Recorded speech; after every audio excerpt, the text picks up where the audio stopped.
Hello, friends, and thanks very much for tuning in to today's episode.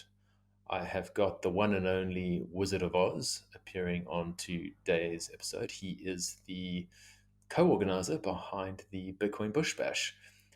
The Bush Bash, if you're not familiar, is Australia's triannual Bitcoin event held in remote parts of the country.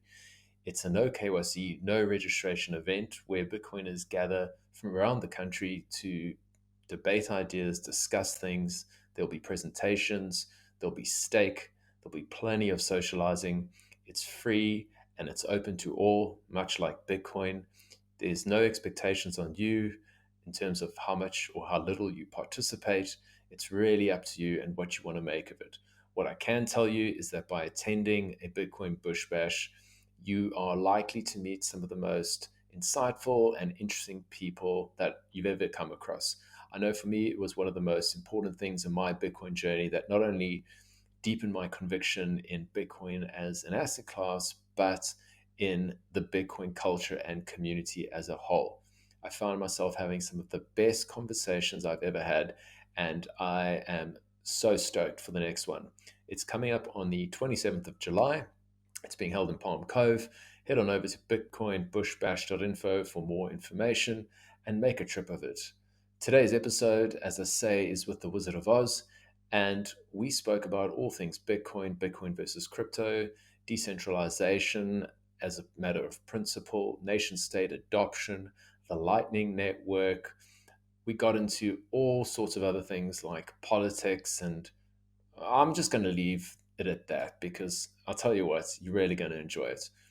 Before I go, the last thing I'll mention is that the sound on this one is somewhat subpar because it was an in-person interview held at my own home and the acoustics are dubious to say the least. So I'm pretty confident though you're going to be able to overlook the poor sound quality because the signal and the value that you'll get from today's episode is second to none.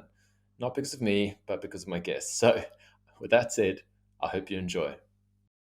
Which one's the best crypto asset? Well, Bitcoin's the best crypto asset. Okay, what's the second best? There is no second best. There is no second best crypto asset. Hello, friends, and welcome to the Why Bitcoin Show. I'm your host, Dale Warburton. It's a weekly podcast on why Bitcoin matters and what makes it completely different to all other cryptocurrencies. If you're interested in Bitcoin and you'd like to distill crypto fact from fiction, you've come to the right place. Let's go. Let's fucking go. Let's do this. All right. So I've got the wonderful Wizard of Aus here at Casa del Warburton, the first in-person interview at my humble abode. Thank you, sir, for coming through. Very pleased to have you here. Delighted to be here, Dale. You're totally doxed now. As an old friend of mine says, I'm discreet. It's just the people I tell aren't. Exactly. So, I thought sometimes I like to do this at the beginning of a pod, just kind of share my initial impression and or experience with you. And like I say, when I first came up with this idea to do a pod, I remember coming up to you at Bitcoin Alive, and I was I was in VIP, so I was in the plebe section, and I saw all the VIPs over there, and I tried to touch base with you over the course of the day, and I was like, Wes, I've got something important to talk to you about.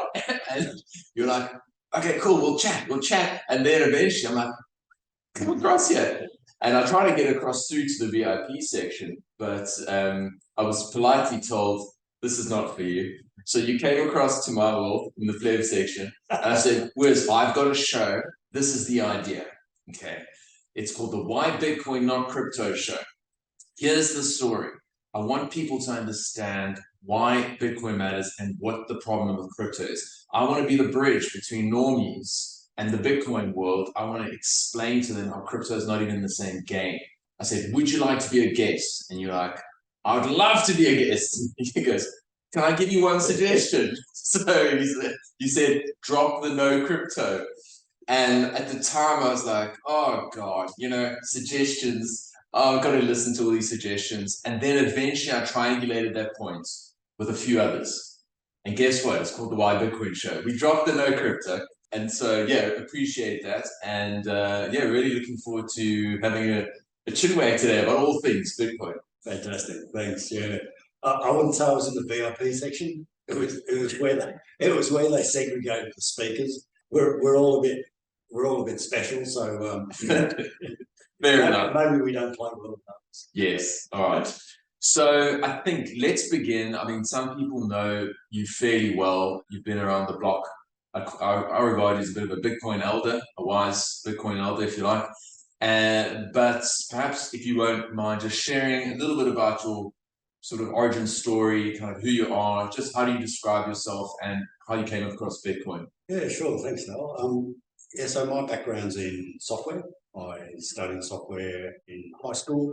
Then I found out that you could do a university degree and there were jobs and you could get paid for doing this stuff. And I still enjoy doing that stuff today. So I spent a long time working in enterprise scale software, the big stuff, the stuff that runs government departments, insurance companies, banks, airlines, logistics, large and complicated. And so I had a technical background. Started, I guess, my first touch point for Bitcoin, and like a lot of Bitcoiners will tell you, there were 3 touch points.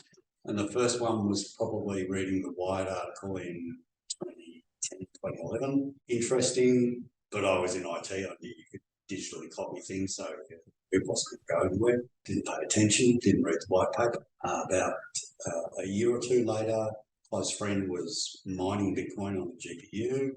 Again, yeah, nice science project, but you can just copy digital stuff. I think in about 2015 or 16, I remember reading about Ethereum and the DAO. The DAO I thought was particularly interesting, the idea of making decisions outside of state control. But then it was really the number go up in 2017. For a combination of reasons, I had a look and started buying some Bitcoin. Didn't only buy Bitcoin, managed to buy half a dozen other shit coins. And it took me about a year to figure out that Bitcoin was the only thing that mattered. And all of my success in life has come from being focused on a small number of things. And so once I'd figured out that all of crypto was just noise and Bitcoin was the only signal, that really resonated with me. And so at that point, I just dumped all my crypto for Bitcoin and got more serious about Bitcoin. I was reading about Bitcoin technically, listening, mainlining podcasts, learning everything. So yeah, that's kind of my journey to get there. I love the focus element. I'm not sure if you listened to that podcast recently with Peter McCormick. No, it wasn't. So it was with Saylor. Yes, it was McCormick and Saylor, and McCormick had his kid there, and he had these 10 rules for life, and one of the most important was focus. And I just, when I heard that, it just resonated big time, because I've tended to sort of have a look at all different things and spread myself too thin. And actually, what I realized is focus is a superpower. And in the context of Bitcoin, I guess you just honed in and saw that this is what matters. But I think generally this is a principle in life. Like if you kind of spread yourself too thin, you're unlikely to enjoy success in any particular area. Yeah, which is not to say I don't pay attention to a lot of things. I read fairly broadly, but in terms of developing any degree of excellence, I think you need to focus. Yeah, I agree. All right, so I think because of the nature of the show being what it is, I always like to get my guests to explain from their perspective why Bitcoin and not crypto. I've got my own views, but what I've been really fascinated to hear is all the different takes from all the different people I've interviewed. Love to hear your take on what makes crypto different and why you actually choose to focus on Bitcoin only, and why you call them shitcoins in the first place. Because I think there's the clue. Yeah, I guess a lot of Bitcoiners will get to the point of recognizing that Bitcoin is fundamentally different to crypto / the blockchain industry / shitcoins. End up nailing it as shitcoins, which is a little bit rough on the language front, but is what it is. We'd also argue that it's completely accurate. Yeah, I guess it comes back to security and value. So that's how I arrived at it. So any blockchain that wants to be successful will need to accrue value and utility over time. So as it accrues that utility for whatever the nominated purpose is, it will accrue value. As soon as it accrues value, it needs to be protected, it needs to be secure. Ergo, anything that's going to accrue value must be secure. What's the most secure? Bitcoin, by orders of magnitude. Now, Bitcoin's not trying to put mangoes on the blockchain. It's not trying to. It really should. It's the right colour. Yeah. That's about similar. So it's trying to be, or it is potentially based global, and that means lots of different things to lots of different people. So that's going to accrue a very large amount of value, and we saw in the last book run that for the first time, Bitcoin went through a US $1 trillion market cap. So that was at the point where a lot of institutional investors sort of woke up and went, oh, it's still not dead. Oh, it's $1 trillion. Oh, maybe we better start actually, paying some attention. But with that sort of value and interest, it can only survive if it's secure. To be base global money, it will be attacked from every vector, as it has been from day one. And those attacks are growing in strength and imagination, and Bitcoin will either survive or it won't. If it survives, and it has done very well to date, and I believe will continue to do well, I believe we've passed the tipping point, the inflection point, where Bitcoin becoming basic global money is inevitable. Inevitable is probably a little bit too harsh, but a little bit too optimistic.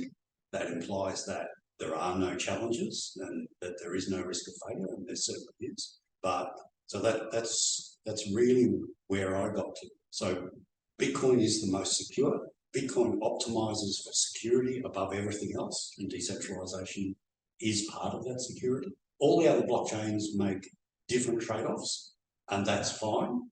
Some of them are great science experiments, and some of the experimentation happening on other blockchains will end up in Bitcoin, or may end up in Bitcoin if they're sufficiently valuable. We see little examples of that or reflections of that in things like Liquid. So Liquid is a side chain of Bitcoin. It has confidential transactions. So if I send you Liquid Bitcoin, you know how much I've sent you, I know how much I've sent you.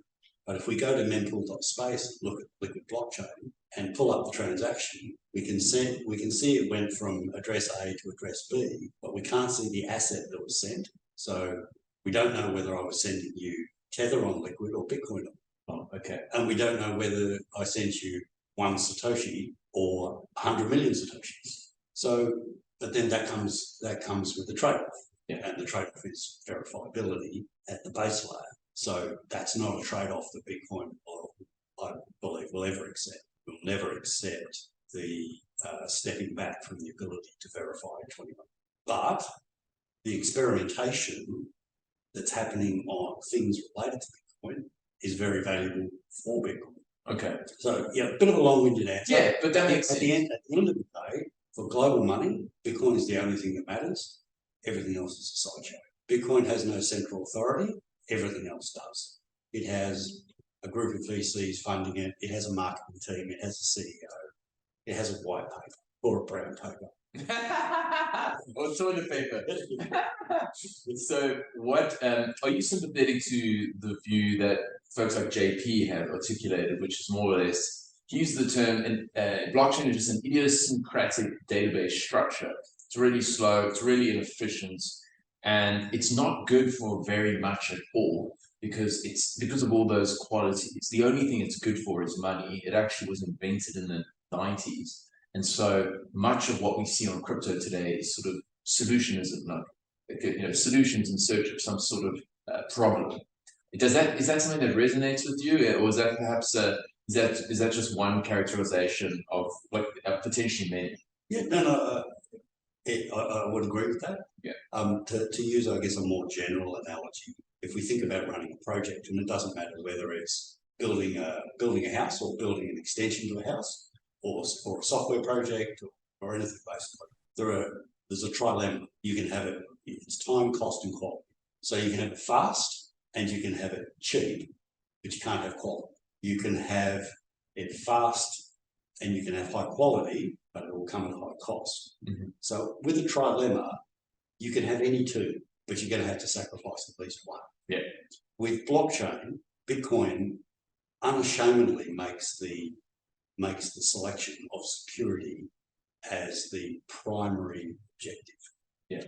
Having done that, then the cost of running the blockchain and the speed at which it operates, they are the trade-offs. Sure. And so what we hear is, and I watched a clip this morning that triggered me a bit, was former OC actor Ben McKenzie. I don't know if you've seen him. Ryan from the OC, Marissa's boyfriend. This is something that perhaps in my generation we watched in our youth. But he's now all over CNBC talking smack about Bitcoin. And one of his talking points is, oh, Bitcoin only does 3 to 7 transactions per second. That's never going to scale. So I think that sort of is a nice segue into Lightning. Lightning is something that that I tend to explain to normies as being something that is inevitably going to compete with Visa. You can send value across the internet at the speed of light virtually for free. I know there are trade-offs around it. I know that in terms of it doesn't work in the sense that it's not done on chain, that you've got channels, it requires channel balancing, all sorts of things like that.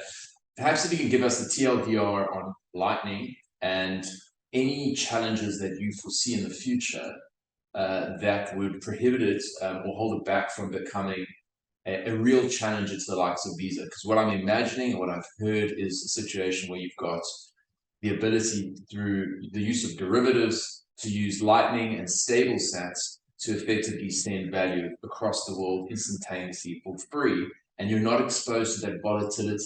Because I think that's the main objection that people say, oh, I don't want this money because literally, overnight it could drop in value by 5%. Yeah, so there's a lot there. Yeah, yeah, there is a lot there. Yeah. So I'm just going to start with a little bit of pushback on transactions per second. Bitcoin processes 0 transactions per second. Okay. 0. Let's hear that. So Bitcoin on average processes 2,000 to 3,000 transactions per 10 minutes. So we can round that up to an hourly rate. So we can say that's 15,000 transactions an hour. What we can't do is divide it back to seconds. It's a ridiculous idea. So you can't have a partially confirmed block. The block's either mined or it's not mined. The blocks come every 10 minutes and they have for, plus or minus a little bit, which the difficulty adjustment resolves every 2 weeks. So we've had blocks every 10 minutes for 15 years now.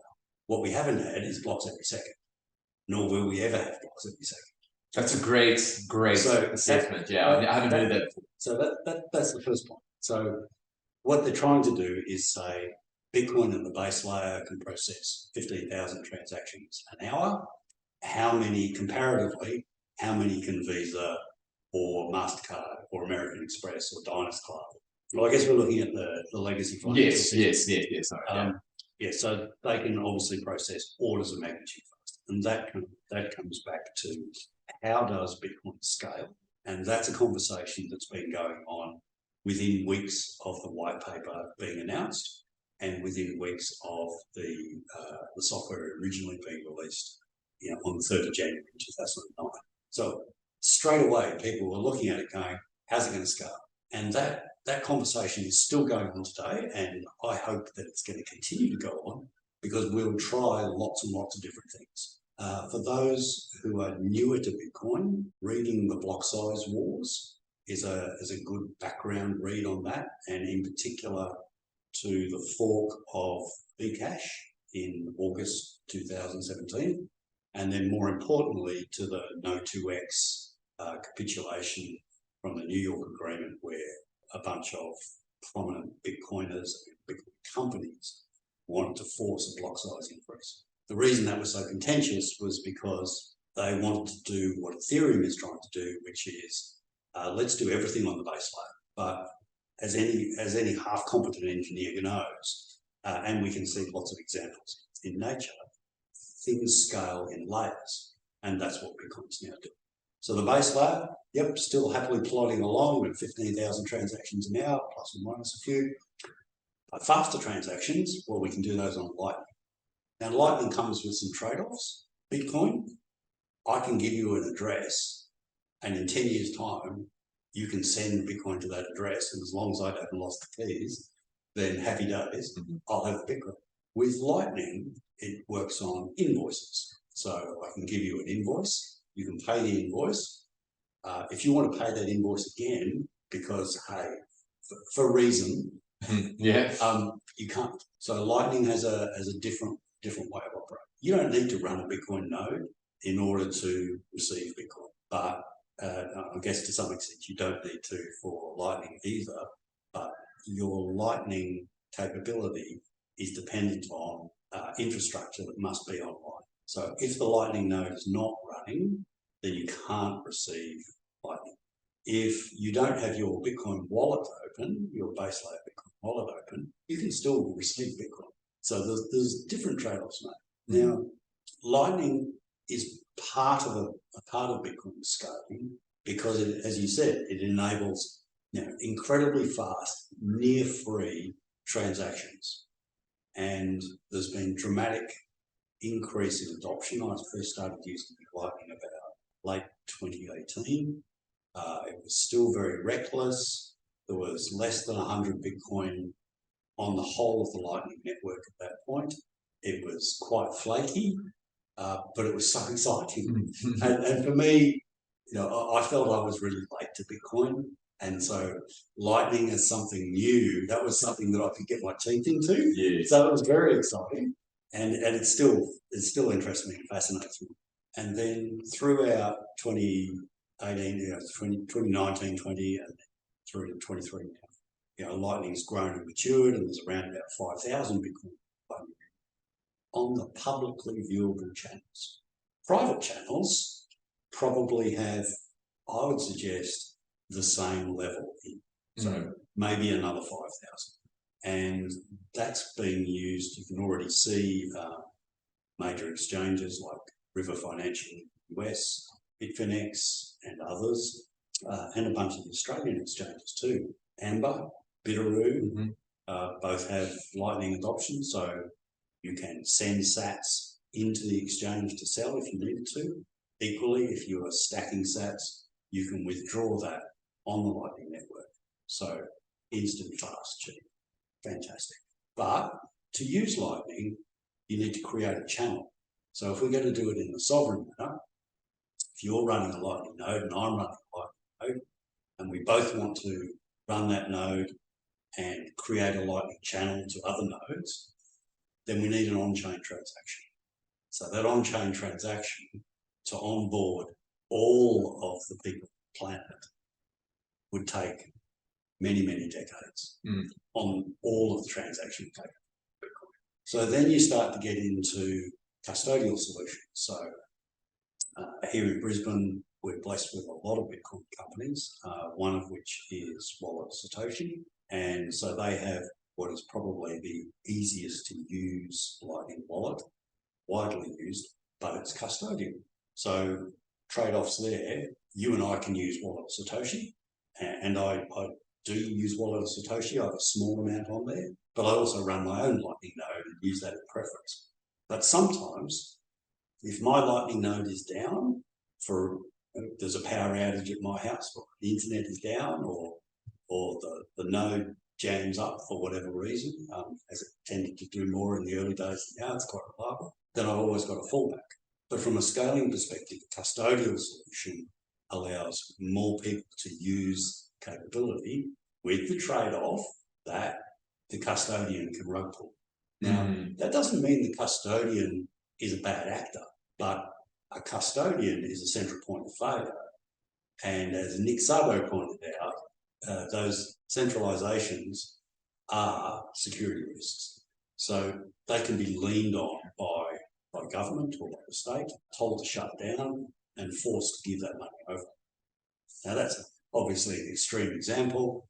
In a lot of Western democracies, we're blessed with reasonably strong rule of law, and whilst we've seen plenty of egregious bending of that over the last few years, that broadly still holds true compared to many other places. Yeah, absolutely. I think I've seen in the last while in particular, the Australian banks, particularly the big four, there seems to be, and this is just me putting on my tinfoil hat here, there seems to be some sort of coordinated stuff happening in the background. People are having deposits to certain exchanges blocked because they are so-called fraudulent. Happen to be shitcoin casinos, so I'm not altogether that sympathetic to them.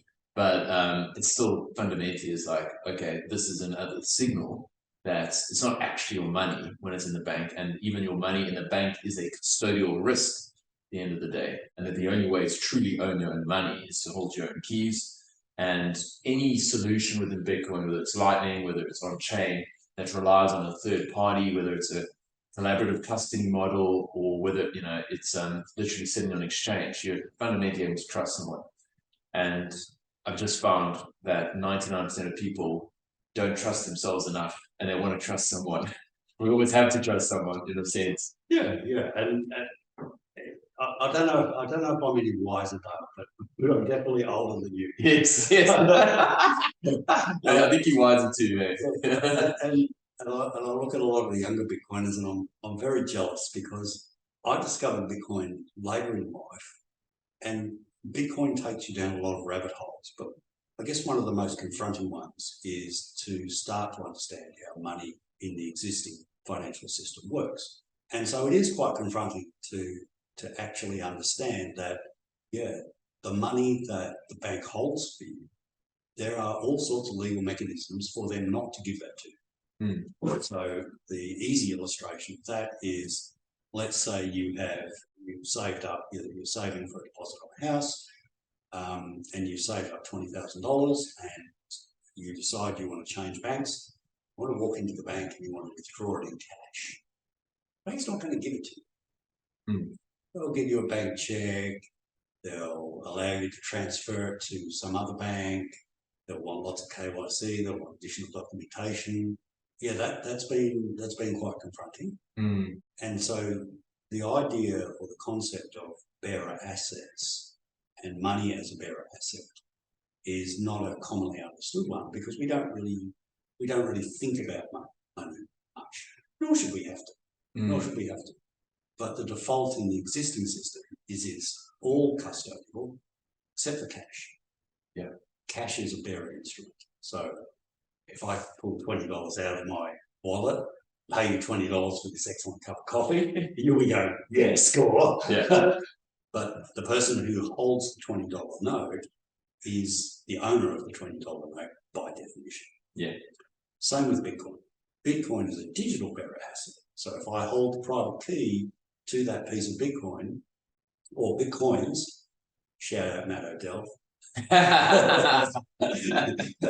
my private keys to my Bitcoin, or Bitcoins, then by definition I own the Bitcoins, which there's a whole other rabbit hole there, the concept of property ownership. And there are others who are a better place to talk about. Totally. I know Kai did a great talk at one of the most recent Bush Bash just about property rights and just having a look at the different types of asset classes and saying Bitcoin fundamentally is the most strongest form of property ownership, because otherwise, I mean, effectively it comes down to a sort of cryptographically, mathematically driven set of rules that are unchangeable, as opposed to a set of rules driven by human beings. And so, the house that we're standing in here, great, if one owns it, that's lucky. But if you live in a third world country, they can come and expropriate it if you happen to belong to the wrong crew, if you're in the wrong political party. And so we happen to live in a place where there's some strong property rights, so that's, yay. But I'm starting to see more and more, and I say normies because I guess non-Bitcoin people start to sort of see like, hold on, like, why is my bank not letting me make deposits to this crypto exchange? I literally a couple of days ago got one from, I don't know if it was NAB or ANZ or someone like that, but it was just like, yeah, we're blocking. And there was no specific mention of the ones that were problematic. And it was quite evident that they hadn't done any sort of due diligence in the sense of being able to say, well, this is clearly a scam. So it's not as if there's someone in that department, in the risk management team going, these are the problematic ones because we've identified there's a scam. They're basically saying like, we know better how to deal with your money than you do. And another part of me goes, actually, is it because they know that once the money goes there, it's not coming back? Like, I don't go back and then sell my Bitcoin. So I'm a big believer in Hanlon's razor. And Hanlon's razor, remind us of that one. Hanlon's razor is never ascribed to malice, that which can be suitably claimed by incompetence. Yes. So, yeah, banks definitely don't understand Bitcoin.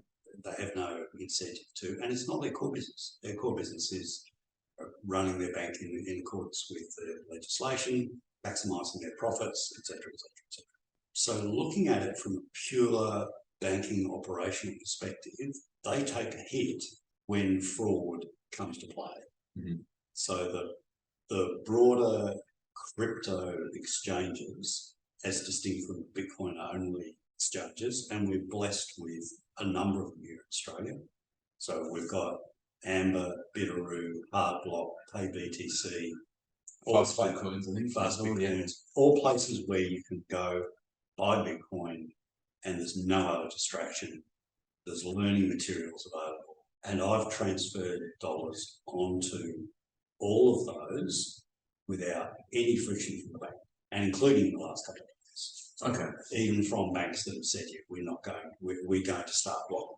So I suspect they are blocking, and I suspect they've got a block list, and they are probably the shitcoin casinos, but they're not going to open themselves to litigation by saying we're blocking the following companies.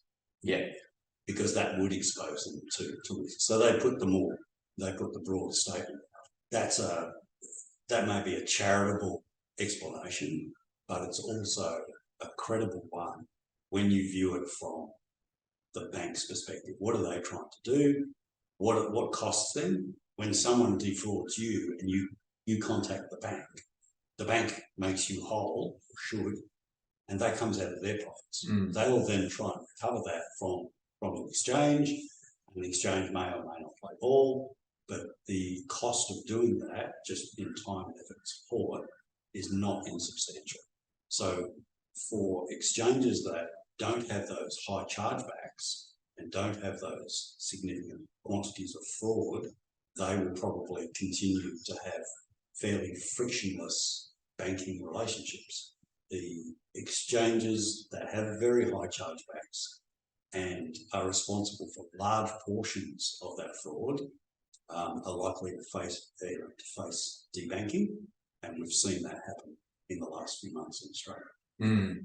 Yeah, and that's why I call you a Bitcoin elder, because really sometimes the youthful side of us, we kind of go, fuck the banks, they're all up against us, they just create money out of thin air, and they're corrupt and all these kind of things. And Wiz comes in and goes, oh look, you're a bank, you're running a business, you don't want to deal with all the drama, all the chargebacks, and the and just the operational overheads associated with that. So that makes sense. One of my things that I think is probably going to happen in the next 5 years, and this sort of can take us down a slightly different path, is I've said quite a few times that I think when it comes to the banks, when I think of pension funds, super funds, I think of fund managers, investment managers, family offices. Right now, there's the sort of career risk to be touching Bitcoin. You've got to be, you don't really want to be associated with this thing. I think in the future, it's going to be kind of a career risk not to. And so you're going to see, I suspect, all the funds, whether it's pension funds, investment managers, and the banks themselves actually embrace Bitcoin. And I see a future where you've got your sort of checking account, you've got your, you've got your saving account, your transactional account, and those are in fiat. And then you'll have like a Bitcoin account. Because I think what we saw during the last bull run was, and people just, and these sort of greed and fear cycles, people just, their money flows out of the bank, and people are seeing, oh shit, this money's not coming back, because especially with Bitcoin's value proposition. So what they might say is, look, let's partner up with, as CBA did at some point, I think they sort of pulled the plug quietly, but let's partner up with a trusted third party, and that happens to be Gemini. And you know what, we're going to offer that now. So it's baked into your app, and you can go, here's my Bitcoin balance and then my fiat balance. And in that sense, they're still able to keep a degree of control. I mean, do you see that as being future with all of these traditional financial institutions embracing Bitcoin in the future in that manner? Yeah, so a few things there. So I wouldn't be giving banks a free pass. I mean, I don't think they're good actors generally. They have a long and significant rap sheet on money laundering and nefarious activities for which they have been sanctioned by the state for many hundreds of billions of dollars. Yet it is the customers that they nominally say are the ones at risk. Usually it's actually the bank's behaviour themselves. So no free pass there. Yeah. To the issue of a broader clampdown on Bitcoin specifically, but crypto more generally, I think we can see evidence of choke point 2.0.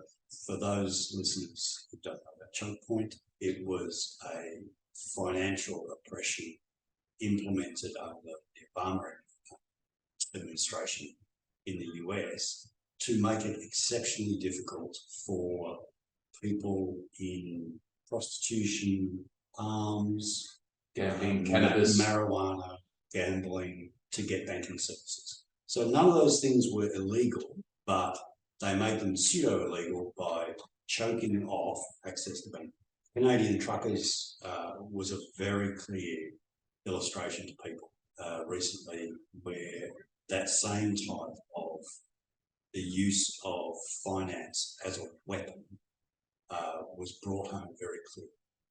Now, that wasn't just the Bank of International Settlements saying to Russia, you can't have the money that you've got in the bank. This was an individual sovereign government saying to individual people who had freely contributed a donation to a cause that they believed in, non-violent act, then being sanctioned by the state and being threatened with debanking. And that was a big wake-up. Canada is a member of the G20, ostensibly a Western democracy with a reasonable rule of law. That was clearly thrown into what we got. Yeah. So yeah, banking at the moment doesn't embrace Bitcoin. I believe we've passed that tipping point where Bitcoin will become base global money.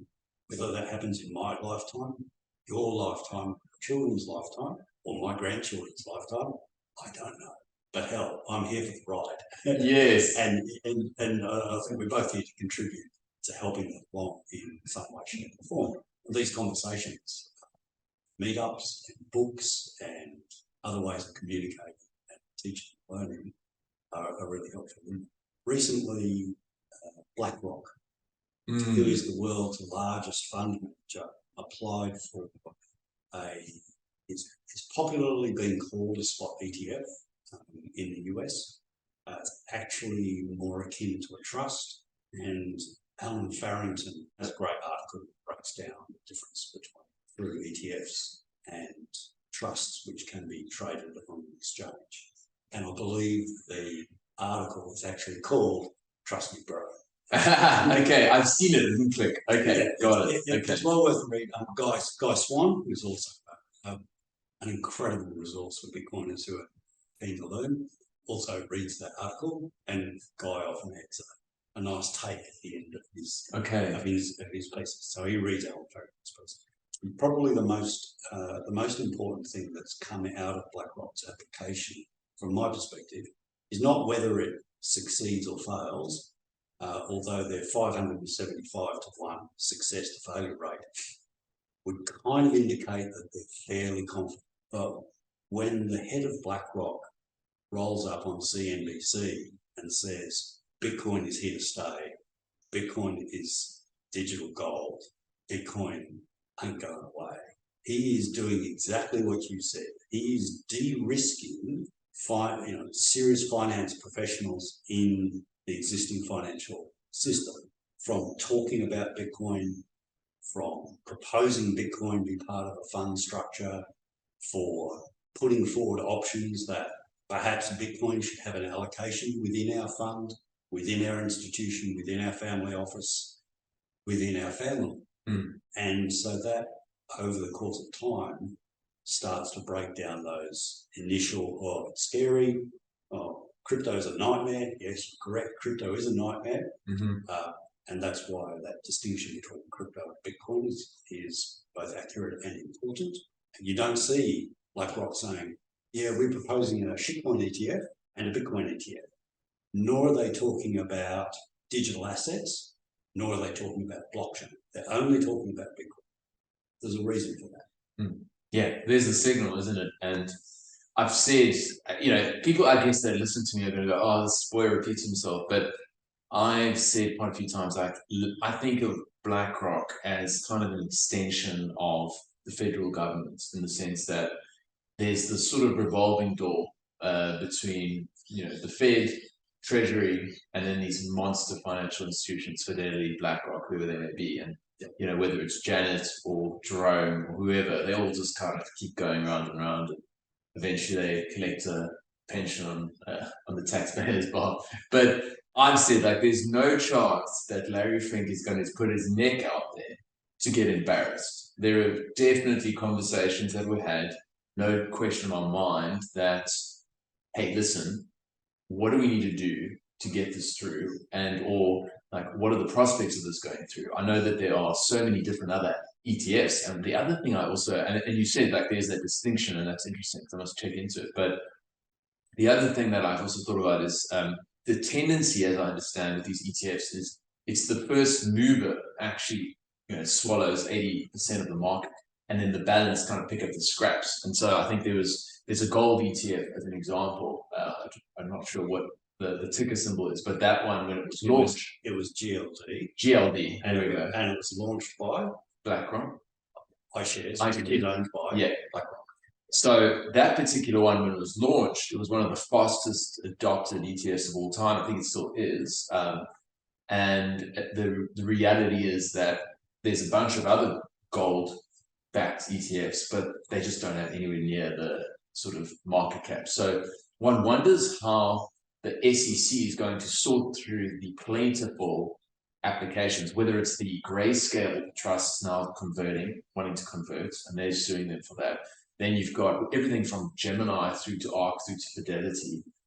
It's going to be really interesting to see what the order of these things happens and how quickly the market adopts them. So I guess the difference being, though, at the end of the day, from our perspective, not your keys, not your coins. As I understand, we've also got these surveillance sharing agreements that was a condition of the ETF. So again, if privacy is important to you, or if being able to sort of hop across the border at your own will and basically own your own money is important to you, then you're not going to touch that. But if you're an institution and you want to make an allocation, you want something that's liquid and gives you exposure, it's brilliant. And then number go up, and then I think nobody doesn't like number go up. Yeah, I mean, Giacomo Zucco has a lovely talk, which he was kind enough to give at Noob Day up in Honeybadger last year, and gave it unconfiscatable in Vegas the year before. But he makes the point that the number go up tribe and the privacy crowd are actually, they appear to be in conflict, but in reality, they're tied together. They're tied at the hip. Having number go up does not mean Bitcoin is going to succeed if you can't transact privately. The ability to transact privately does not mean that Bitcoin will succeed unless number also goes up. So the two things have to exist together. And if they continue to exist together, then Bitcoin has a good chance of success. But either by themselves will cause Bitcoin to fail. If there is no privacy in Bitcoin, if there is no ability to transact anonymously, as there is with cash, then Bitcoin will fail. Equally, if the only thing you can do is transact privately with Bitcoin, kind of like Monero's transaction ability to transact privately is fairly good, but very, very small group. Yeah. So that in itself has all sorts of problems with it. And then the legs in and out of them. Yeah, it's very hard. I mean, I'm not aware of any exchanges that support them too. Yeah, and why do you think that is? Yeah. So for Bitcoin to succeed, both of those things must be true. So the ETFs will most likely drive some degree of number go up. And therefore, they actually put the privacy piece at risk because ETFs, by definition, are custodial. Now, for investment funds, pension funds, they're probably by mandate and law prevented from owning the underlying asset. And that's by design. So if you're a pension fund, you don't go and specifically manage the MLC tower that your pension fund owns in Sydney. No. You have shares in a property trust or units in a property trust. Property trust owns the MLC building. They have a bunch of lawyers that look after that. They have property managers that manage the building. Mm-hmm. They will have people that deal with the leasing of the floors, the layout of the retail areas, etc., etc., etc. So you, as a fund manager, you don't have any of that operational insight, control, and that means that from a fund member's perspective, you're less likely to be able to do nefarious things with your fund members' money. Yeah? Yeah. Now, if you as the fund manager are holding ETF units in a Bitcoin spot ETF that is tracking Bitcoin price, then you're getting custody dealt with, tax reporting dealt with, and you know exactly, you've got full visibility to what's going on. Compare that to your fund owning 1,000 Bitcoin and you holding that 1,000 Bitcoin.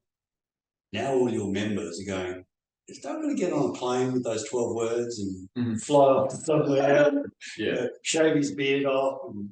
Yes, totally. I understand what you mean. So ETFs have a space for institutions, but for individuals, and this is one of the things I love, is we've been able to front run Blackrock. Fuck me, how good is that? Exactly. These guys have got to queue up behind us plebs to get a slice of Bitcoin. Totally. Stand in line, bitch. Yes, exactly. So I love it. Yeah. Not your keys, not your coins. Yeah. There's a reason why that is just so widely spoken. Yeah, couldn't agree more. And that's the most important piece. And I think, when we look at all the different sort of moving parts of Bitcoin, I think that is one of the key things I drum home. And really glad that we're having, whether it was the banks that we referred to earlier and all the truckers that we referred to earlier, there are these examples, this marketing that just happens. So it's like guerrilla marketing for Bitcoin where, I'm like, look, it's actually not your money. They'll block transactions. They'll stop you from making cash deposits. They'll do this, do that. It's Bitcoin, totally uncensorable. And I think therein lies potentially one of the strongest value propositions for it, particularly in tyrannical, regimes. We live in you could say somewhat the technocratic surveillance state. You could say that, but it's still free relatively on the scale of things. But there are parts of the world where this technology is fundamentally critical. I'd like to shift gears now away from the heavy hitters of BlackRock and let's talk about the social phenomenon of Bitcoin. We've got a Bitcoin Bush Bash coming up in a few days, actually. So we're going to get this out so that folks can listen to it on the road.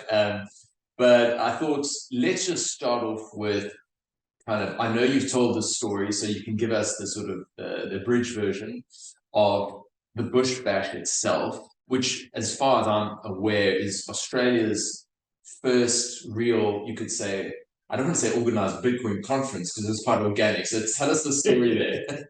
Sure. Yeah. So this started in November in 2020. So we'd all been locked down for a while, the start of the COVID pandemic. And I had a good Bitcoiner friend who lived down in Canberra. I was living in Queensland. Queensland had shut their borders, but there was rumours of it being opened in the start of November. And I rang him up and said, I think they're going to open the borders at the end of October. This conversation's at the start of October. He said, I haven't seen you for ages. Let's get together and have a few beers and talk about Bitcoin. And anyway, so we found a spot which he'd been to, Murrurundi, in the Hunter Valley in New South Wales. So it was about halfway between where he lives and where I live. And Bill, a couple of days later, just had registered the domain name, bitcoinbushbash.info. He'd created a little website.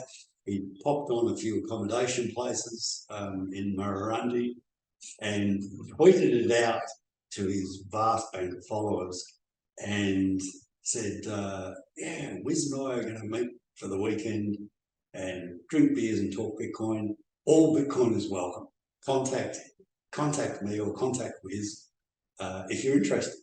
And then, yeah, DMs just started turning up and like, yeah, this sounds good. And, you know, what do we do about accommodation? And I was like, well, put your big boy pants on, put your big girl pants on, and organise something. Yeah, we didn't organise anything, so it was very much a sort yourself out.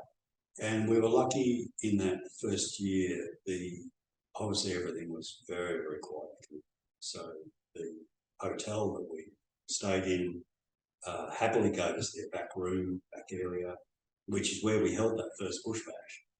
And I mean, I've been involved in events over many, over the course of my career.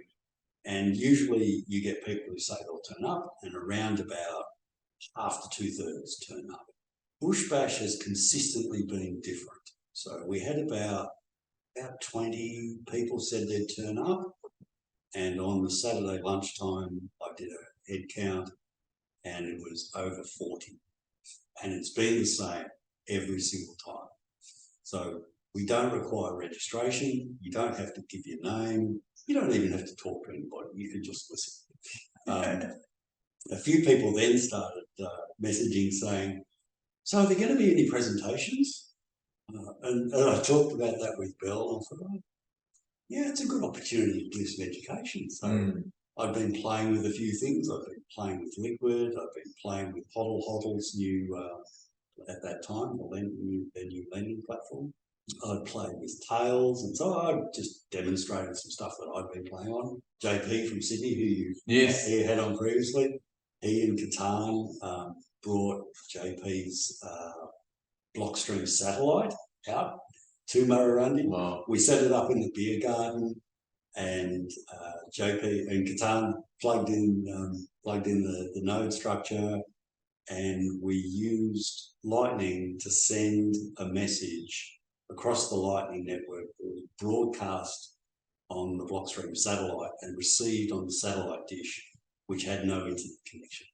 So everyone was just like, oh, this is real. This is amazing. Yeah. So it was a great weekend. Lots of talking and laughing and sharing and connecting that social way. Because often being a Bitcoiner is a bit contrarian. It upends a lot of generally accepted perceptions, and it can feel a bit lonely. And that weekend was really, really lots and lots of fun.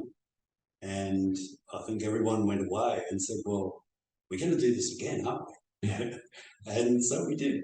Yeah. Now, because Victoria was still locked down at the time, we thought, oh, we should do one in Victoria.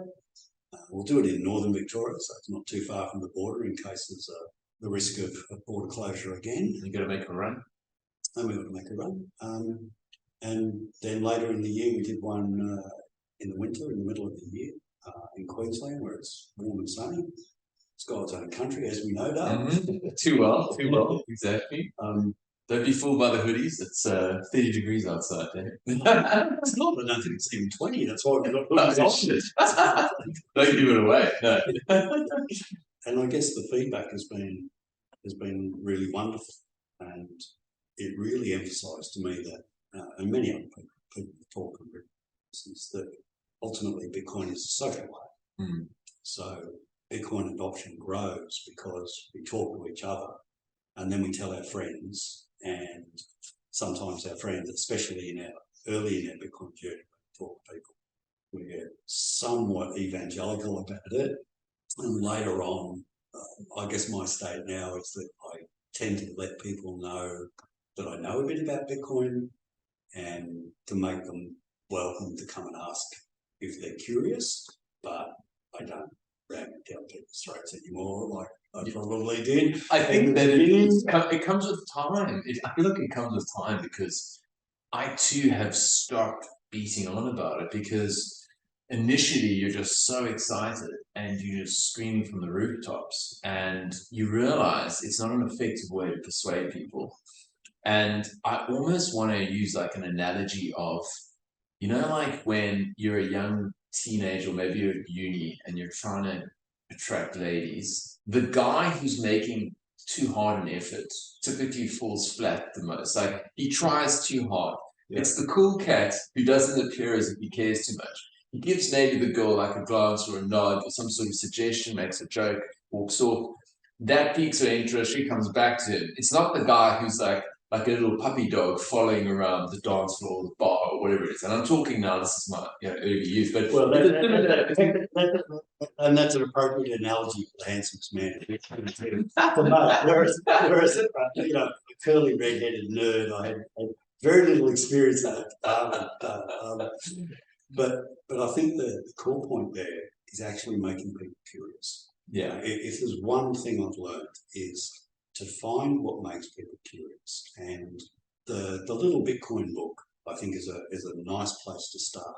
And I remember giving that to my parents to read, and the next time I visited them, I said, "Oh, did you read that?" I was talking to my father, and he said, "Yeah, I did. I read it." I said, "So what did you think about it?" And he paused for a minute and said, "Bitcoin's really about the separation of money and state, isn't it?" I was like, a shrewd fella. Bingo, Dad. Ultimately, it's absolutely about the separation of money and state because the state has consistently shown itself to be a poor custodian of money over the full course of human history. All of the collapses of major civilizations and structures, as we're observing at the moment, is ultimately because they have used the money, they have debased it, and ultimately that leads to that collapse. I had the same conversation with my mum. Now, my mum didn't have an academic background. My father didn't have economics. My father had. Mum had a background in social welfare and in particular with women fleeing domestic violence and ships. And I asked Mum, did you read that? Yes. What did you think? And she said, Bitcoin's unconfiscatable wealth that you can just take with you.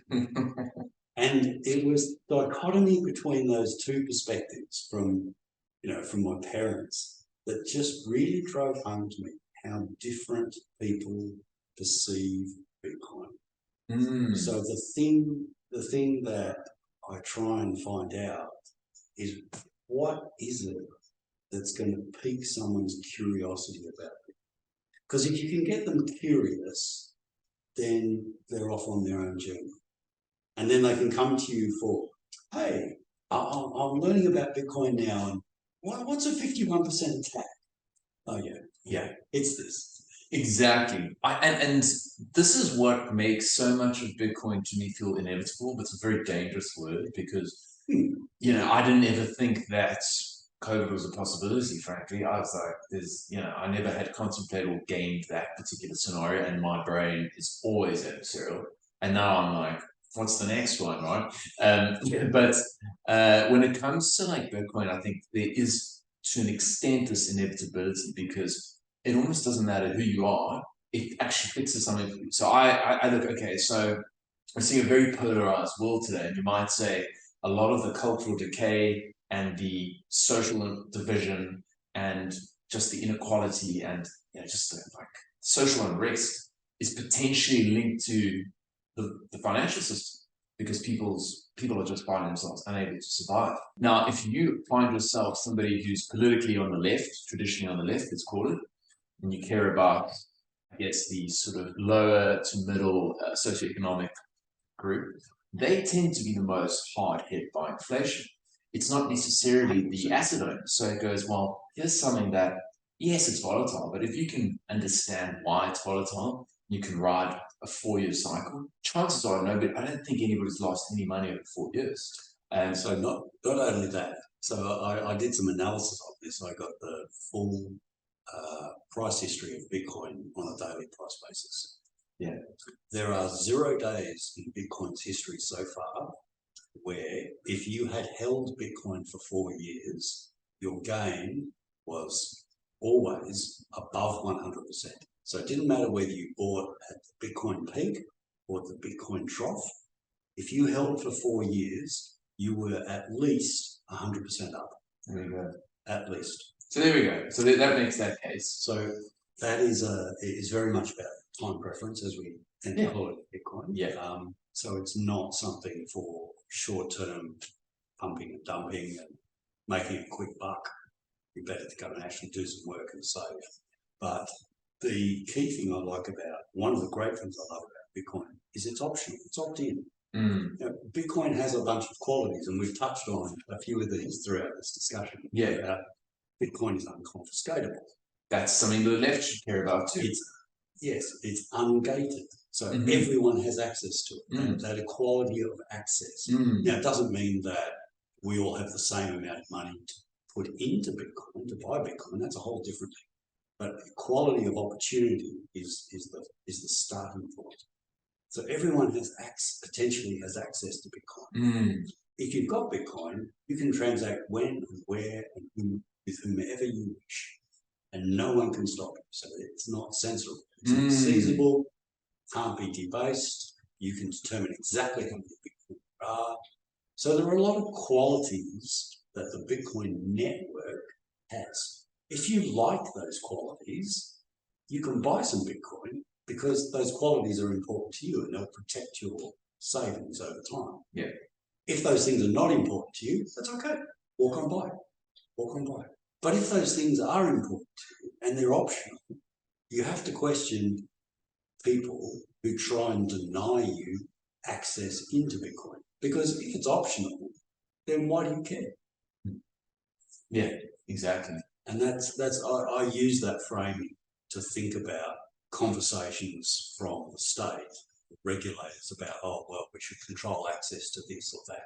Well, really, let's in that framing, let's try and understand that you guys need to be honest about what you're trying to do.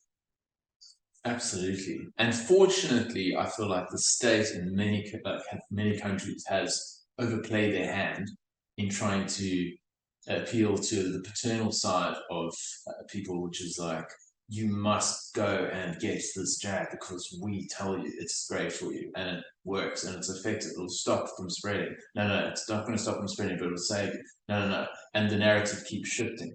And you go, okay, well, sure, I believed you there. And then it's like, well, you used to say to them, hey, if the state cares so much about you, then why aren't they like clamping down on like pokies? I mean, pokies are night. Like that's like, and those are the people who can least afford to do it. I mean, if the state really cared about it, or smoking, or what about all the industrial sludge that we call food? Like, you see all the people going and queuing up at McDonald's, and you go like, what are people eating here? So you have all these situations. You're like, when you realize the state doesn't care about you, you're literally you're just a like a cow that can be farmed for tax revenue. Literally, that's how they look at you.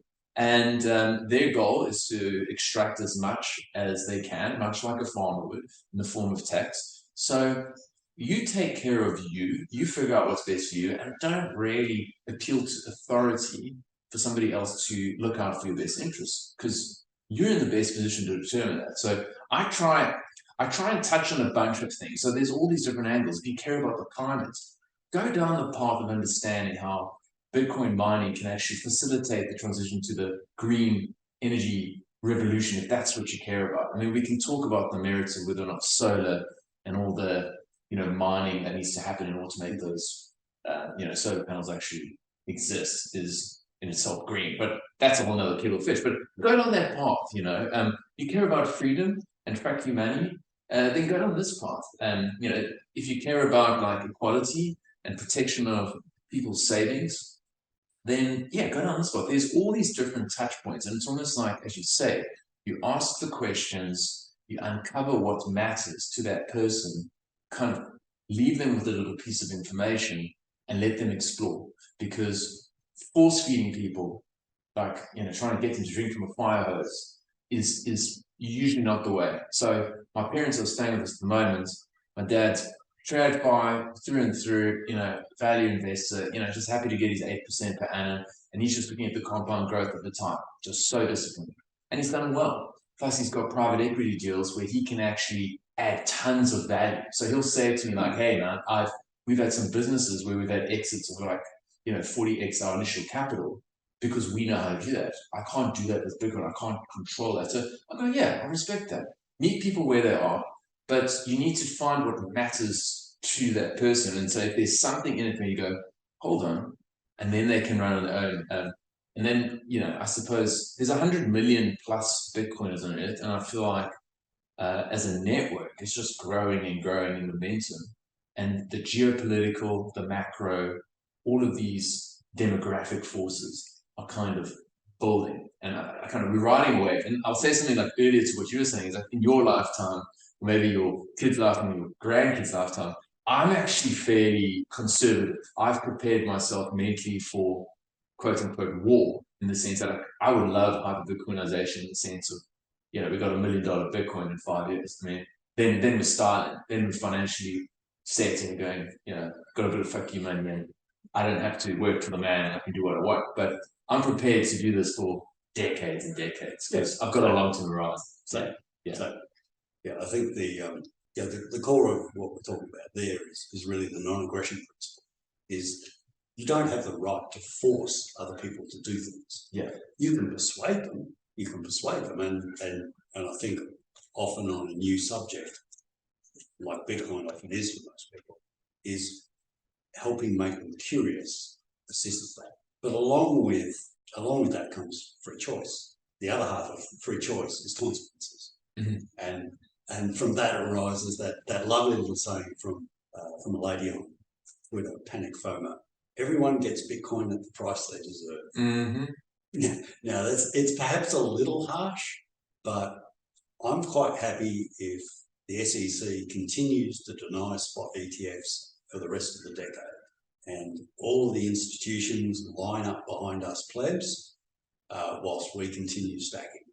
I think it's far more important to have another billion Bitcoiners than it is to have another billionaire Bitcoin.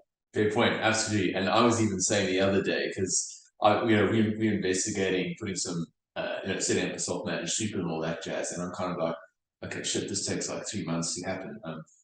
I wouldn't mind if Bitcoin drops to 15. Selfishly, you know what I mean? In a way, like, I want some more corn, but I think we're not here just to play Mickey Mouse short-term games. We're here to, I'm looking sort of 20 years, 30 years out. I'd love to be in a situation like what I've said to someone else, and I was on a pod not too recently, and it was actually the part of the pod that wasn't recorded, and at the end she was like, "Oh, I wish you said that on the pod." But I was just basically like, I don't care about money as in I want to buy things. Like I don't need that many things. There's some things that are critical to me: friends, family, obviously security. Got a great partner, love my pets, my family, and all that jazz. But I actually want to do good in the world. And I think what I would like, and when I think of some specific things, I'm going, I would like to do something in Africa in relation to protecting natural habitats and wild reserves, because what tends to happen over time is these things, it's really hard. I mean, I won't go into all the details, but I want to be able to get a little slice of Africa and have that protected just for these magnificent animals that I don't want to see disappear. And I'm going to need some money to do that. And so that's kind of my objective. So I've got 20 years in my horizon, and I'm kind of hopeful that would be the case. But hey, if it takes 30 years, it takes 40 years, look, I've got time as long as I'm healthy. And taking care of your health is always important. And I think Bitcoiners should think about this because, and I said this the first bush bash in Beechworth in March 2021, is that some of the Bitcoiners there, and possibly some Bitcoiners listening now, will have been in Bitcoin for quite a while, and they will have what new Bitcoiners today would think, wow, gigantic stacks. And in a few years' time, certainly by the end of the decade, anyone who's fortunate enough to own a whole Bitcoin will be in a very small minority. But some people have got multiple Bitcoins, Some have got dozens, hundreds, or possibly even thousands or tens of thousands. My God. So this decade is about thinking about the change you want to bring into the world. So that's a very personal thing. And for you, that is finding and protecting a small slice of Africa so that that beautiful, unique habitat with all of the things that encompass remain in perpetuity. Yeah. For other people, it's completely different things, and that's good. That's what makes us unique and human. But there is a real propensity in Bitcoin. We criticize the state, the government, stupid things that happen, and that's all good. And we can continue to do that for the rest of the decade. But when we get into the next decade, or maybe the one after, we're going to have the wealth to make change, to make substantive change in the world. And it becomes important and incumbent upon us to make that change, not just to be armchair experts anymore and whinge and bitch about the state of the world. Because if Bitcoin succeeds as we expect it to do, then if you had, let's say you had 10 Bitcoin, and we're now at Sensat parity, so $1 million Bitcoin, well, we're briefly going to be there. But as we get closer to $100 million, which at that point, the US dollar will be a meaningless valuation point. But people who had, say, 10 Bitcoin will have unimaginable wealth. They'll be able to do things that are not imaginable today. You might go, gee, I wish the internet worked a bit faster. Oh, what would you like to do about that? How much would it actually cost to roll fibre out to everyone in your community? And if you did that, what would it enable the community to do? Exactly. A little simple example. And maybe that would cost $1 million, a couple of $1 million in today's dollars. Yeah. Depends on the size of the community and how far-reaching you want to be. Yes. All those sorts of things. But things which are unimaginable options today become options, potentially become options in the future. And the things that we want to do, this comes back to Bitcoin as a social layer. We're all individual. We're all being special education. Which is why, yeah. So the change that we want to bring into the world all reflects our own individual personalities and things that we'd like to see different in the world. Yeah, I love that. And it's so funny because it's like, I didn't even have to, my first engagement with Bitcoiners in real life, I mean, that was first in Adelaide, I went to a meetup, but in Queensland was actually Yeppoon. I mean, that was the first time, the first bush bash I went to. I hadn't even gone to a Bitcoin meetup here in Brizzy. And there's almost like this unspoken agreement to what you're kind of describing there. I mean, maybe you'll find the odd Bitcoiner, and I probably hazard a guess that they also shitcoin. They call themselves a Bitcoiner, but they also have some shitcoins where part of what really motivates them is financial gains and being able to get all the like nice gadgets of the day. But I think there's something quite fascinating about, you got people in crypto whose goal is a Ferrari, and people in Bitcoin who are happy to drive the jalopy and be these, like, let's say, imagine Adam Back. I mean, how many Bitcoin does that boy have? And yet he looks like, I mean, I say this with respect, he doesn't dress like a bit homeless sometimes. Got his backpack, he's got his camo. So modest AF, and you think to yourself, if that was a crypto bro, he's wearing like Armani suit, Armani glasses, he rocks up in his Richard Hart. He's a Richard Hart. And so, the dichotomy between the sort of ethics and the culture of crypto versus Bitcoin couldn't be more stark in the way they think about money. I mean, we're almost like the Warren Buffetts of crypto, quote unquote crypto, in the sense that we're not here for like just pure financial gains and things. There's something bigger at play. And so, I mean, therein lies kind of the distinction. And I absolutely love that. I think the last thing I'd like to just touch on before we roll is with this bush bash coming up, we're in, I think it's the first one we're having now in Palm Cove. Do you want to maybe give us some, if you've got any insight as to what people can expect, perhaps those people who are on the fence. I mean, I know accommodations are a bit tight at the moment, but are there any sort of areas that you would say, like, Yeah. What would you say to anyone who's kind of hasn't gone, or what can we expect? Yeah. Well, everyone always starts by going, "Oh, how many people are coming?" And to which I reply, "Oh, let me just go and check the ticket sales." Yeah. There are no ticket sales. Yeah. There is no registration. How many do I think will turn up to Palm Cove? 50 or 60, maybe 100 like we got in Beechworth, maybe 200, maybe just be may just be a dozen of us sitting around drinking beers talking about Bitcoin. It'll be a lot of conversation about Bitcoin. There's a dozen or so interesting and diverse speakers from many perspectives on Bitcoin. You can read about those on bitcoinbushbash.info. Mm-hmm. But I guess most importantly, you'll get to meet and speak with other Bitcoiners from diverse backgrounds and other parts of Australia, all of whom know something about Bitcoin that you don't, and all of whom will have questions that some of which you will share and some of which will make you stop and think and go, "Ooh, that's a good question. I haven't thought about that." Yeah, yeah.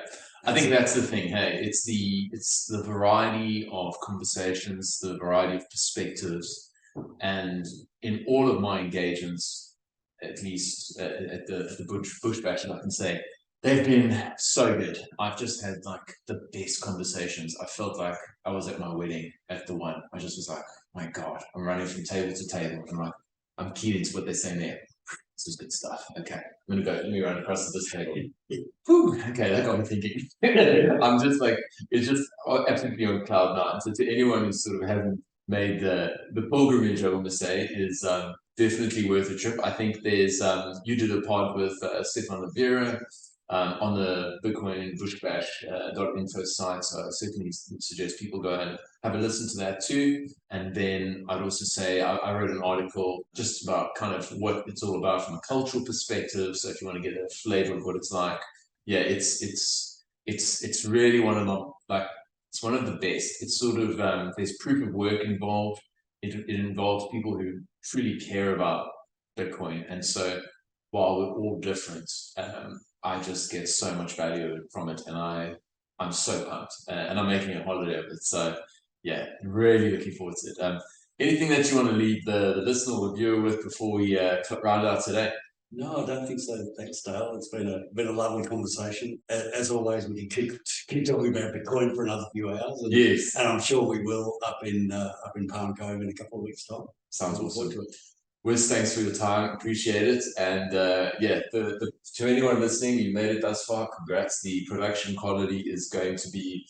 I give it. Yeah, stellar. But I'm gonna give it a 5 because we're just working out a few kinks here, and I'm doing it in the house. And but yeah, nice one. All right. Thank you very much, Wiz. Cheers. It's been a pleasure. Thanks for listening to today's episode. I hope you enjoyed the conversation and that you got some value out of it. Either way, hit me up on Twitter and let me know what you think. My handle is Dale21M. If you've got any suggestions as to people you think I should be talking to or topics I should address too, I would love that sort of feedback. Otherwise, if you want to support the show, there's a couple different ways you can do that. The first is just to share it amongst your friends and family. The more that people hear the message that Bitcoin and crypto are not the same thing, the better. And I want to help people understand that. The second thing you can do is give me a 5-star review on whichever podcast app you're using. Of course, that's only if I deserve it. And last but not least, if you want to stream sats my way via the Fountain app, I'm not going to say no, but it's not expected. Thank you so much for your support thus far. It means the world to me. I appreciate the hell out of you, and the best is yet to come. Much love, friends. I'll see you on the other side.